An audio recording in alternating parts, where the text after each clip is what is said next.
Thanks very much. Good afternoon and happy day before St. Patrick's Day, also known as Budget Day. This is the message the president wanted to send to the public, to the press, to Capitol Hill.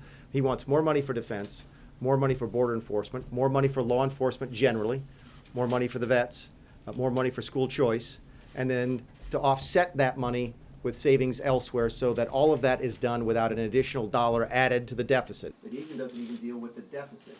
One of the reasons that you've seen such a dramatic reduction in the State Department on a percentage basis is not that this president thinks that diplomacy is not important. In fact, nothing could be further from the truth. We've already seen that Secretary Tillerson has had a tremendous one diplomatic success already on the deal he cut with Iraq.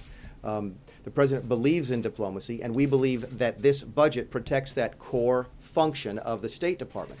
It just so happens that much of the foreign aid that the president talked about in campaign, much of the money that goes to climate research, green energy, those types of things are actually in the State Department budget. But a lot of the programs that we've spent money on for years have been unauthorized spending. We're absolutely reducing funding to the UN and to the various foreign aid programs, including those run by the UN and other agencies. That should come as a surprise to no one who watched the campaign. The president said specifically, hundreds of times, you covered him, I'm going to spend less money on people overseas and more money on people back home. And that's exactly what we're doing with this budget. Give us your money.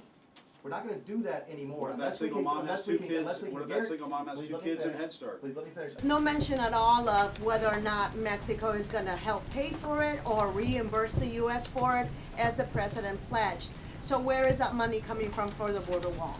A couple of things. Your number is correct. It's 1.5 for 2017. Back to your question about 2017, and I think 2.6 for 2018. People have asked me a couple of times, does that build the whole wall? No.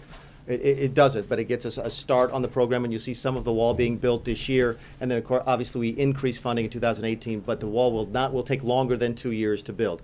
As to the source of funds, that's up to the president and the Treasury and the State Department. We're the guys at OMB and the gals at OMB who take the money that we have and allocate it on a budgetary process, so it's up to somebody else to figure out where the money comes from. This is what we're calling the America First budget.